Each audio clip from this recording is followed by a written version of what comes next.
Alright, we're going to move into the next batch of limits. Limits involving infinity. That's when the answer to the limit is plus or minus infinity. And these limits often involve the idea that I talked about earlier, where a constant divided by something approaching zero goes to plus or minus infinity. Specifically, when you have 1 divided by a number close to 0 from the positive side, that's positive infinity. This one would be negative infinity. And so the two-sided limit would be no limit. Alright, let's look at some specific examples. So we have a limit in which x approaches 3. If we try to plug in 3, we'll notice that it's undefined. This doesn't mean that the limit doesn't exist, it just means that perhaps we need to do some manipulation with it. Well, there's not really any kind of factoring or anything else I can do to make this work, so it looks like I'm stuck with this x minus 3 issue on the bottom, which if you think about it, if I'm stuck with 0 on the bottom, it means that my limit is going to go to a plus or a minus infinity. Now the only thing I've got to be extra careful about here is that this is a two-sided limit. So I've got to think about this from both sides separately, from the negative side and from the positive side.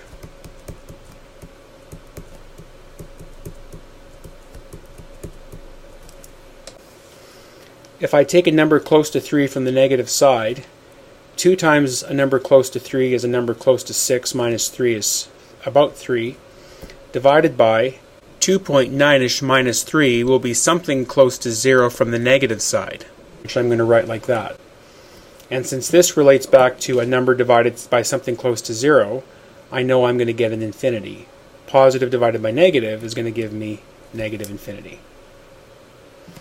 On this one, the top is going to approach approximately 3 once again. But now I'm taking numbers close to 3 from the positive side, like 3.1ish, 3.01ish. 3.01ish minus 3 is 0.001ish, which is close to 0 from the positive side, which again is this concept.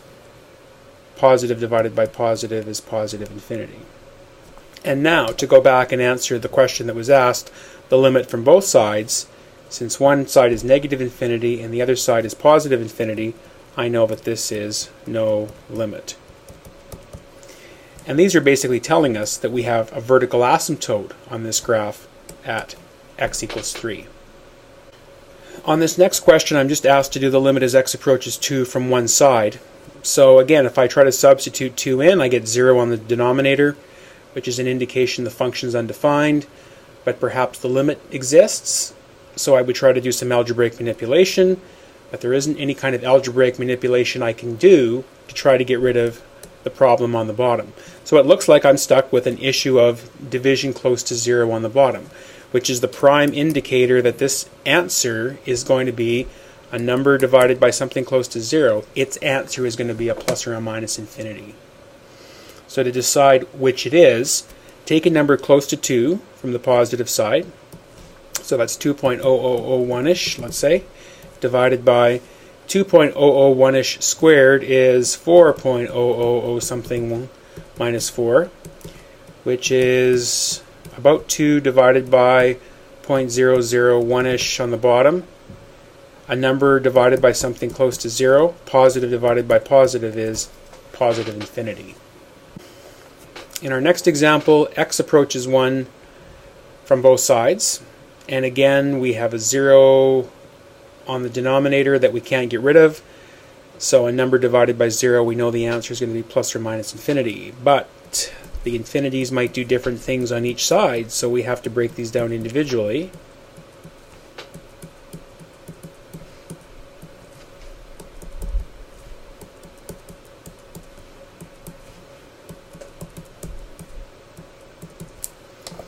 So we're going to take a number close to 1. A number close to 1 minus 1 is a number close to 0 squared, is still close to 0 from the positive side. So it's 1 divided by a positive 0, close to 0, and so positive divided by positive makes that positive infinity. From the other side, if we take a number a little bit less than 1, a number a little bit less than 1 minus 1 is a number a little bit less than 0, but a number a little bit less than 0 squared is a number positive that's close to 0, which is 1 divided by 0.00 da da da da da, which would be positive divided by positive, positive infinity. So they're both no limits. On this particular function, we know that x equals 1. The function, whatever it looks like, is going up on both sides for a vertical asymptote. And so the overall limit is no limit, but we use that symbol since the symbols on both one-sided limits match. Our next category of limits are limits in which x goes to infinity. And the concept that often comes into play here is that you have a number divided by something big, and that means the value will go towards 0. And there are a couple of different strategies that you can use for evaluating these types of limits. Probably the most useful is the one regarding the highest power. If you have a number, let's take values of x with two different powers, and you go towards infinity. The number that has the largest effect is going to be the one with the largest power, because if you're talking about numbers that get very big or very negative, and you apply a power to them, they're going to get bigger even faster. So the biggest power is really the dominating power in these types of limits. So in our first example, we have a polynomial function, and you actually happen to know the shape of this parabola. It would open like so. And so just from a visual point of view, as you go towards positive infinity, the y value would get large. And so it's positive infinity. In terms of the highest power concept, if you look at the terms of the polynomial, this is going to be the dominating term, x squared. As x gets big, these two terms will have a smaller effect on the overall y value. So if you just think about taking a big number and squaring it, you can see that as x continues to get big, x squared continues to get big. On my next example, again, I have different powers of x, but the dominating power is going to have the biggest effect on the value of this limit. So x goes to negative infinity. So if we put a very big number in for x, very big negative number, let's just take 100,000, and we cube it, that's going to come out negative, but then we've got this other negative there which is counteracting that. Okay? And this first term will be by far the most dominating influence on the value of the limit. And so this is negative, and that's negative, and so the answer should be positive infinity. You can also look at this from a graphical point of view. On the next question, again, if we continue our theme of looking at the highest power as the biggest influence on the limit, we can basically come down to this and say, well, on the top, x squared is the real main influence of the limit. On the bottom, 2x squared is the main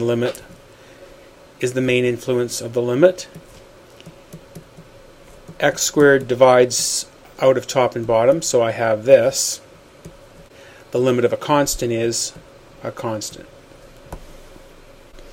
And what you're really getting out of that is, now that you know that this limit equals a half, what that's telling you is that for this function, a horizontal asymptote to this function is y equals a half.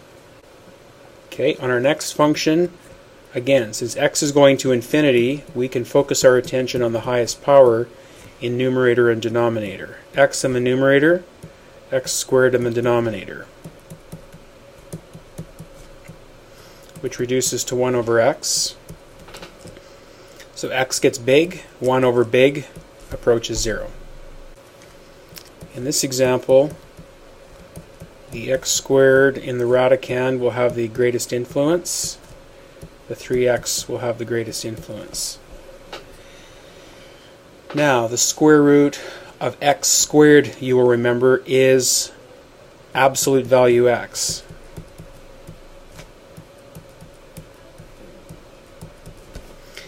And absolute value x is x if x is positive, or negative x if x is negative.